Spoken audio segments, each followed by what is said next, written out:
It's my new favorite cat in fiction.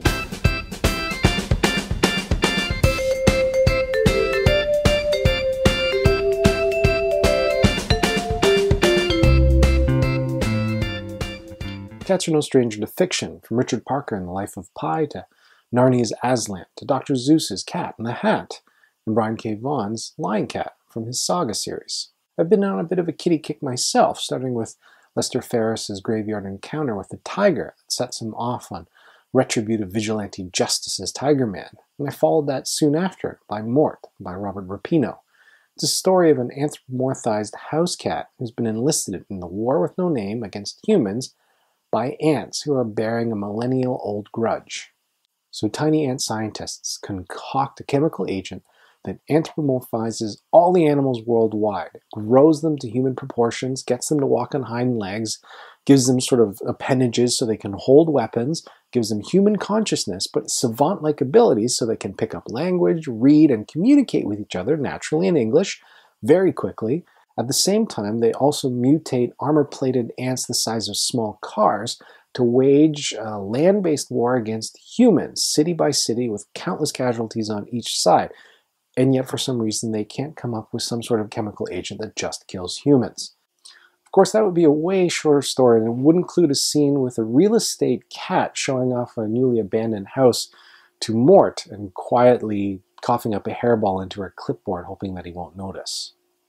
Anyway, I want to talk about my new favorite cat in fiction, John Blacksad. Written by Juan Diaz Canales, it is the watercolor illustrations by Juanjo Garnido that absolutely blows me away. This is easily some of the best artwork I've seen in a graphic novel ever. Juanjo is a product of the Disney machine and spent over 10 years at Disney France working on characters such as Hades, Tarzan, and Bagheera, and it really shows in his work. So he may have created this world where all the characters are animals, but they're not cartoons. Juanjo is a master of expression, and by making all the characters animals, he can add an additional layer of characterization. In Arctic Nation, the white supremacists are all polar animals with fleeces of unblemished whites, including polar bears, snowy owls, and huskies. An assassin is a snake. Heavies are rhinos, gorillas, and bears. Lawyers are hyenas. But each of them are rendered incredibly, and I can't stop looking at them. The frames I'm showing here hardly do them justice. You actually have to see them printed out in physical format to truly appreciate them. And it's not just the characters either. The backgrounds are incredibly detailed. Whether it's 1950s New York, Canal Street, New Orleans, Blacksad's office, or some seedy dive bar, Juanjo packs every frame with an incredible amount of detail, but at no time does it detract from the actual characters themselves, and your eye knows exactly where to focus on each frame.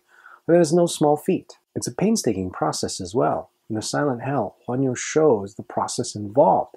He'll spend weeks rendering tiny color sketches and trying out various palettes. He'll agonize over lighting. So he'll debate the merits of chemically created colors versus mineral pigments, and will wrestle with differing types of paper. He truly cares about the work that he's creating here, and it shows in every frame. As to the stories, the creators are Spanish, working in French, creating a world that is so typically American. Silent Hell is the Big Easy, New Orleans, Mardi Gras, jazz, voodoo, and blues. Amarillo brings to mind the Beat Poets, On the Road, and The Wild One. Allen Ginsberg is played by a bison. Some of the stories are stronger than others, but I've since gone back and reread them over and over because I keep getting distracted by the artwork, which is just incredible. Have I mentioned that they're good? They're incredible. Have I mentioned that already? Well, I told you how good the artwork is because it is really freaking good. Blacksad, translated in English by Dark Horse Comics, is well worth the investment for the art alone. It is absolutely stunning stuff and worth your time to check out. Any other cats in fiction that I should be checking out? Let me know in the comments below.